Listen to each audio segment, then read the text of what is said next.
right, welcome back. We're here with Etel like Kettle.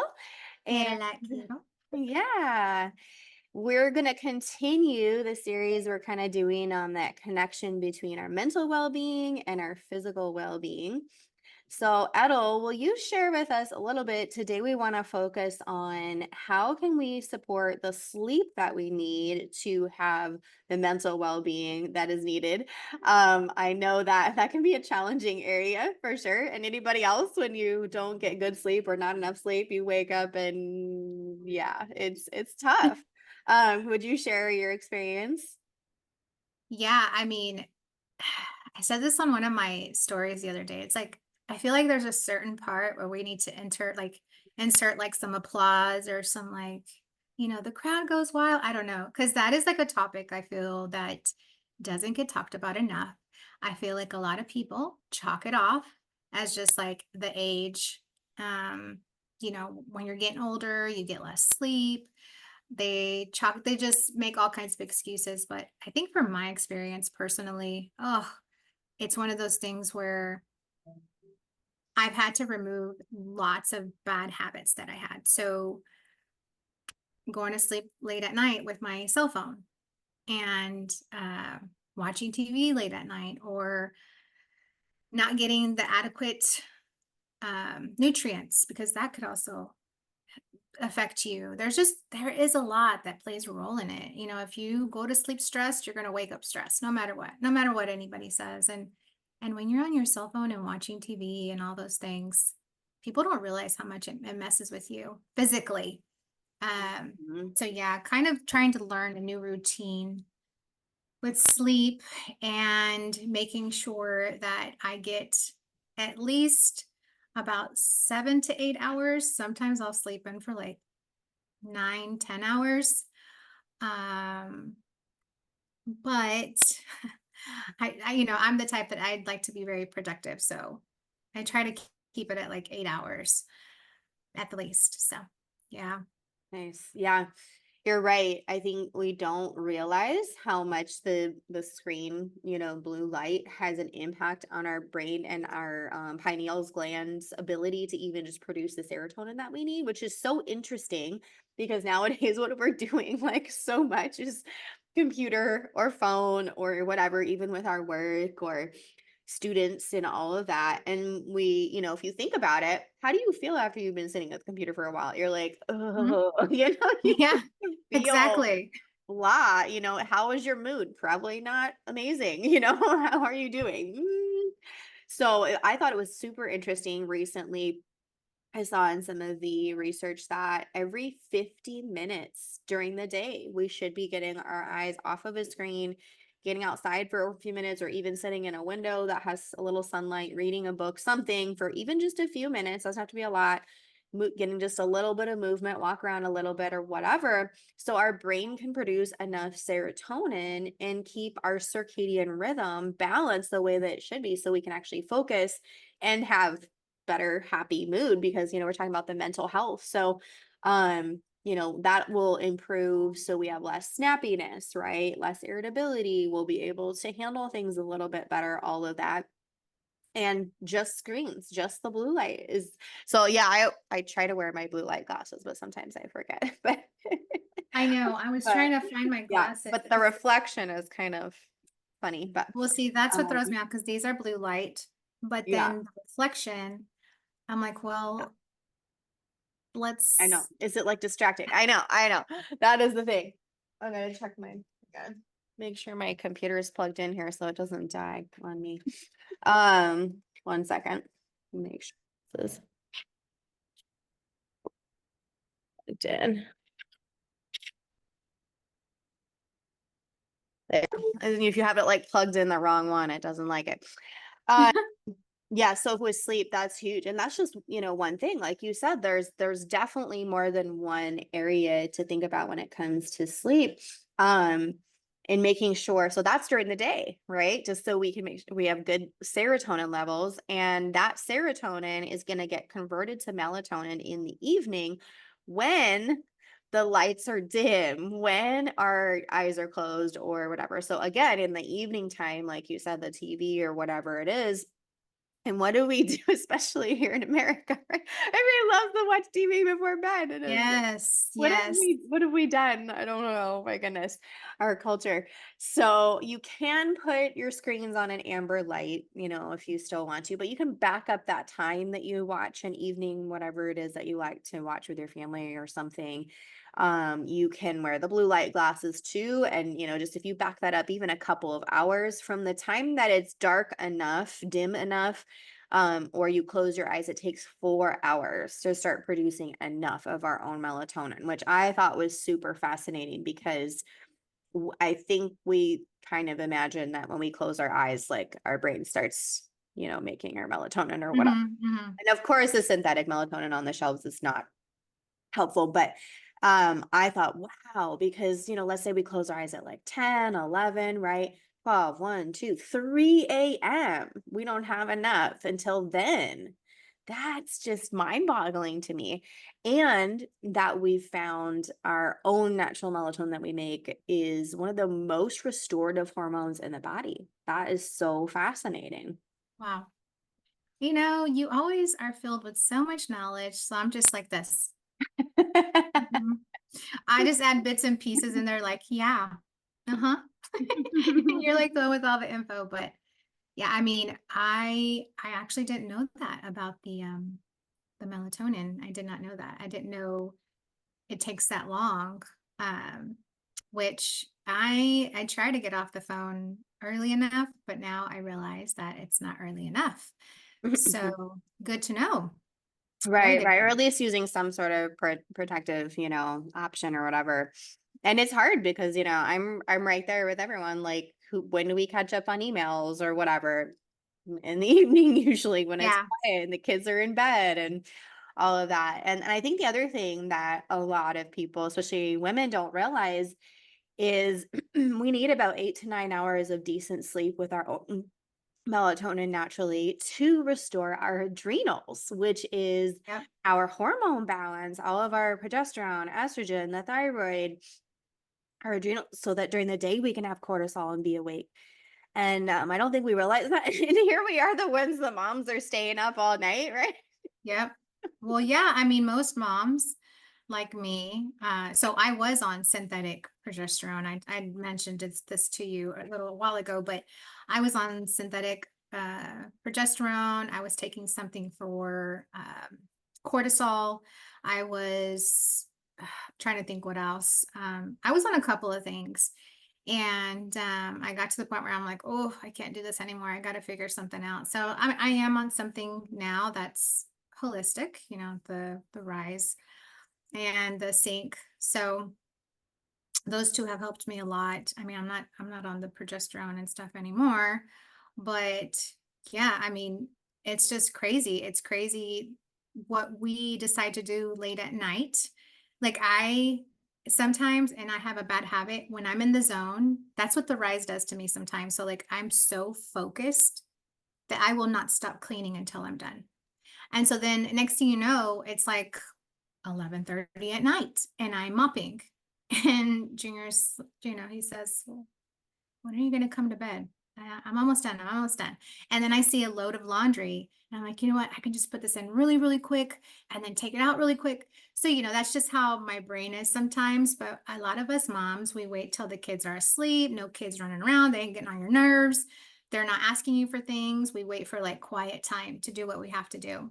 But it's really affecting us and we don't realize it. We think maybe just this one time, but this one time turns into 2, 3 years of you doing damage to your body, and eventually it catches up. I'm in my mid-40s, I'm so close to 50, you guys, but I tell people all the time, when you're young, like, make sure you make the most of it. Make sure you get your sleep, that you're eating right, that you're doing all the right things, because I can guarantee you it's going to catch up to you. I don't care what age you are, it will eventually catch up to you. You're gonna feel it, and even my kids, they're like, okay, mom, whatever, and then they'll go to McDonald's or something, or they'll like chow down pizza like late at night. And I'm like, all right, I don't say I didn't warn y'all. And so, I mean, because it's true, eventually it catches up to you. Then people wonder, gosh, well, I'm so tired now. Like, why am I so tired? Why am I exhausted? Why do I feel anxious? Why,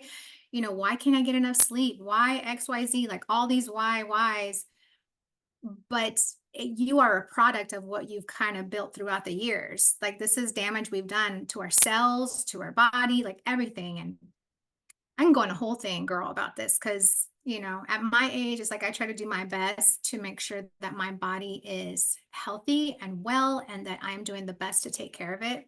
Um, Yeah. because yeah, I mean, Yeah, absolutely. And just I can't think help I it. think that is a what's the word? A delusion of our youth that we're like, it's fine, it's fine. I don't need sleep. I don't need, whatever, because we don't feel the effect right away, a lot of times. However, think, or if you're in that season or if you used to do this where you like stayed up late in college or whatever, right? And you ate all that pizza and ice cream and whatever it was, right? How did you feel the next morning?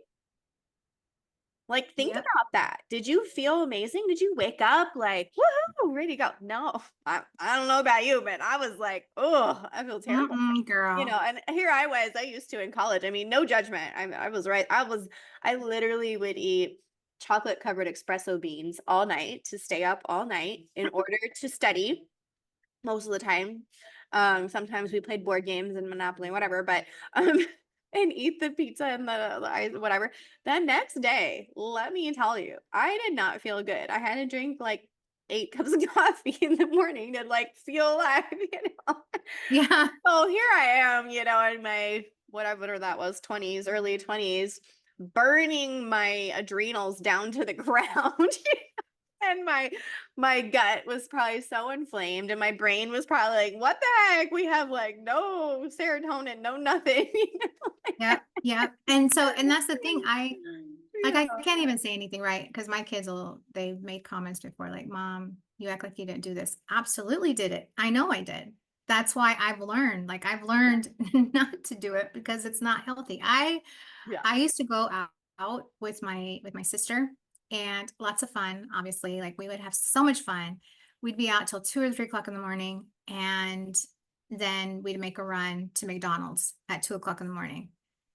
I would always get the same thing, French fries and a Big Mac every single time. And I would smash it down. But the next day, I was like, ooh, why did I do that to my body? And I mean, and that was in my 30s, y'all. That wasn't even in my younger days. That was like my 30s that I was doing that. And so there's a lot of habits I've had to get out of in order to really it's gotten to the point now, like I said, that it's boiled down to me thinking about how productive am I actually being with sleep? How am I truly utilizing that time to allow my body to repair and recover? Because that's when our bodies recover. We're repairing, like it's repairing itself from the previous day, from all the things that we're doing. And especially if you're in fitness or if you are pregnant or all the things, you know, that's when your body's trying to find the rest to be able to recuperate to help you for the next day. But if it's still recovering from all the other times, I mean, it's got a lot of catching up to do. So, yeah, so right now, that's one of my things that I've really been trying to practice is making sure that I'm doing the things I need to be able to get some proper sleep. I love that. Yeah. And so we've touched on a couple of things. Obviously there's the nutritional element for sleep. What you're eating in the evening really does matter. So I love that you kind of mentioned that. Mhm. So obviously focusing on more healthier protein options, maybe a little bit of fruit with nut butter or something like that. Or I mean, honestly, I love doing our when I'm craving, like, let's say ice cream, which I haven't for a long time, but every once in a while, I actually love doing like a smoothie. You can do like your protein powder, your whatever, coconut milk, whatever you want. And then you can throw in your peanut butter, your whatever flavors you like, but it's delicious and you kind of satisfy that sweets, craving, but you can get tons of good nutrients and protein that support your hormones and your sleep and your ability to make your own melatonin and everything. Yeah. So, if you're catching this later and you want like a list of foods that helps our brain produce melatonin, then say something in the comments or whatever, and I can get that to you. There is some specific things that can help, and I love that you mentioned sometimes certain supplements can really help. I love that you mentioned the rise in the sink because. The reality is we can eat tons of fruits and veggies, which is phenomenal. Please do that. Don't stop doing that, but our fruits and vegetables are not as nutrient dense as they used to be years ago, 20 years ago, 15 years ago. So it requires a lot more. You have to eat like what 20 something apples now to get the nutrient value of one Yep. apple, many years Right. ago. So please continue. However, nowadays we usually do need a little bit extra with some sort of supplementation. So some of the top things that help, she mentioned the rise. There is a rise drink that during the day can help with the serotonin levels and everything. So that can get converted later and of course improve your focus and all of those aminos like your L-theanine, acetyl L-carnitine, all that help balance hormones. And then in the evening, some of the best things that you can use are magnesium glycinate and threonate and GABA. And she mentioned there's something called the Sync. So if that has those as well as a little bit of CBD and collagen. So if that's something that you want to try out, then you can always reach out to. We can get you information to see if that's a good fit for you. And so those are just a couple of areas. Other things that you might want to look at are managing stress. We can't eliminate stress. That's why I say managing because stress is going to happen. The other day I shared something about life is always lifing. That's just how it is. Yes. Yeah, that I feel like that's the best way we can all put it at this point, you know? I've s I've said it so many times on my social media. Just because people see all the good, right? We're like, life is great, today is beautiful. Someone actually messaged me 2 days ago and they said, I wish I could pull it up really quick, but I don't. And they said, I love that you're so positive and you always have like this optimistic take on life and you're always just very chipper and happy. And I just said, oh, thank you so much. I appreciate it. But what people don't understand is there's things that we battle, obviously, where we have our daily stresses. Like you said, talking about stress, we have things we stress about, we have things we don't talk about on social media because it's life. We're all going through life. We're all trying to make it every single day. And I mean, I know that's where I'm at. I'm just trying to make it another day and, just continue Yeah, to do what I can. And I'm trying just to, I'm just trying to reach out to people and, yeah, help them to want what we have. You know what I mean? Like just a yeah, different lifestyle. So totally get it. We are lifing. yeah. We are lifing for sure. I'm right there with you. And I think everyone has a different way of inspiring other people and kind of helping other people because some people are very like they lay everything out on the table and they share all of the good, bad, and ugly and in between. I don't think that's bad. I just think that's their way of sharing, and people relate to that, and people connect to that, and that sometimes that can be helpful. There's a time and a place that can be really good, and then sometimes some people we prefer to not necessarily share everything, but to share the inspiration, the encouragement, and to be a light or however you want to call that, to kind of more focus more on the positive as much as possible, and Yeah. so I think that just everyone has different ways, but the bottom line is making sure that we focus on life is going to happen. How can we manage and adapt and not allow the things that are hard in life to create continuing problems, right? I like the phrase to get better, not bitter. And that's kind of true like with our physical health and our mental health and stress management. It kind of applies in a lot of areas that when something happens, something comes up, we can choose to, okay, how can I use this to move forward in a better way, to get better, physically, mentally, emotionally, instead of allowing it to be discouraging, defeating, da da da. There's a time and a place for, obviously things like grief and there's some things that take time. But I think overall, that's a good, kind of helpful phrase, if you will, to remind ourselves, okay, how can I move forward in a better way from whatever that Yeah. is? And so when it comes to stress management, I always encourage my clients, and I found for myself, finding ways to help with the mental piece of it is a really good Mhm. starting point.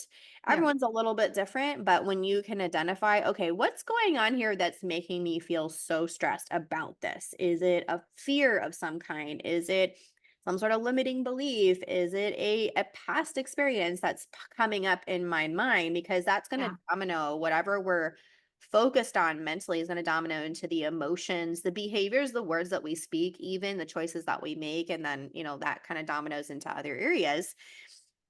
So I found if we can work on that and say, okay, what is that? Okay, how can I shift that mental space that I'm in and push my mental emotional state into a better place?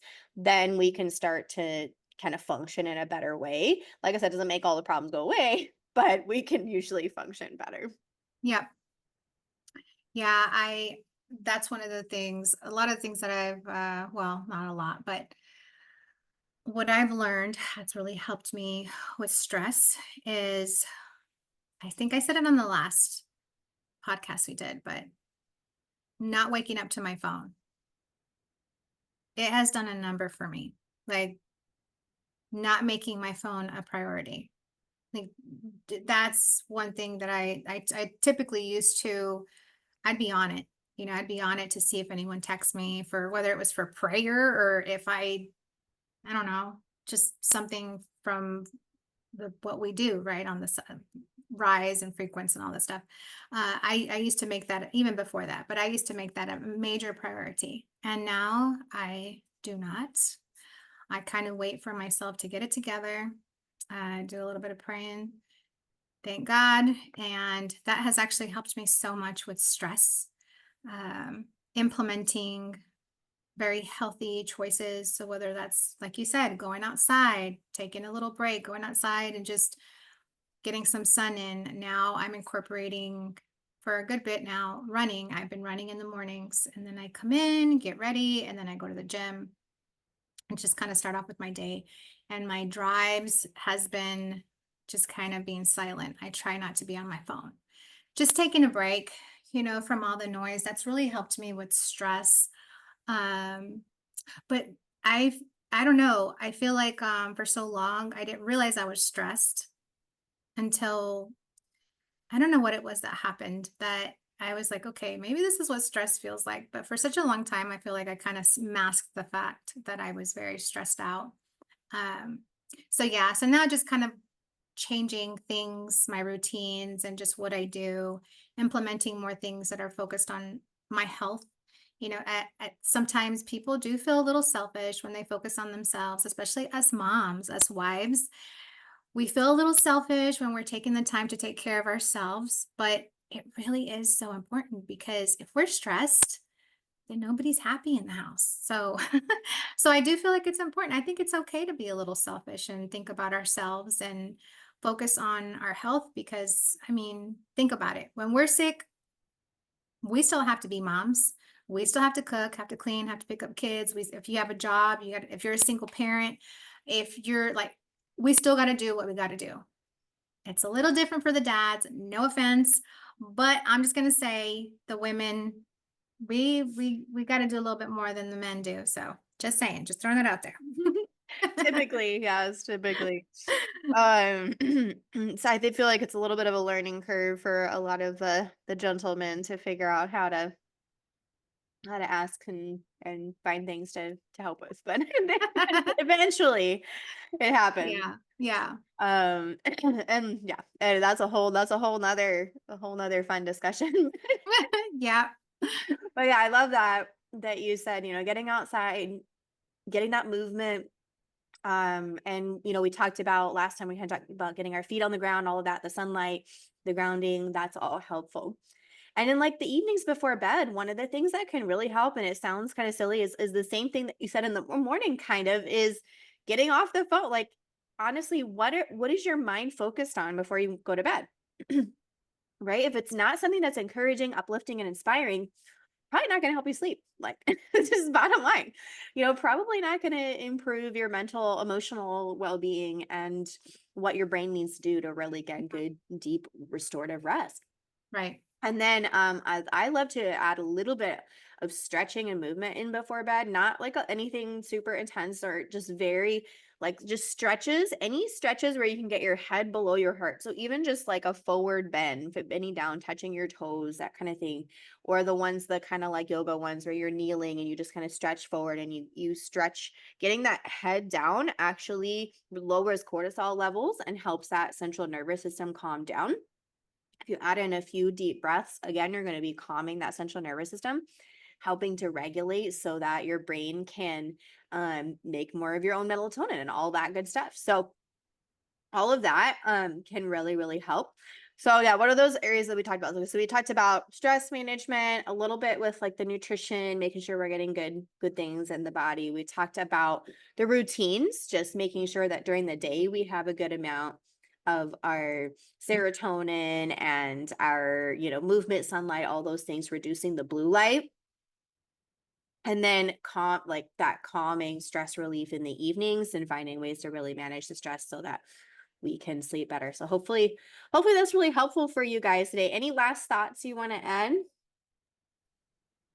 Uh, I honestly, I feel like we've covered a lot of things, but I would probably say the last thing I would tell anybody, whoever's watching or listening, is it definitely is worth focusing some time on yourself. And if you're struggling with sleep, if you're struggling with the stress, if you're struggling with all those things that are just impacting your body, it's never too late. It's never too late to start, and it's never too late to start making some changes, even the smallest changes, like you said, the stretching and stuff like that before bedtime.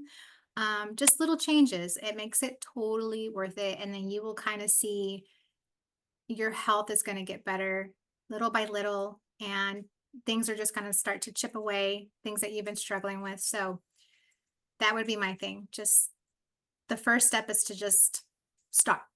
Yeah, Yep. yeah, I like that. And I like how you said, as especially as moms, as busy women, it can be hard to make that time because we almost feel guilty for taking extra time for ourselves. We feel like we're supposed to be able to do all the things and not need a break. We're supposed to be superwoman, right?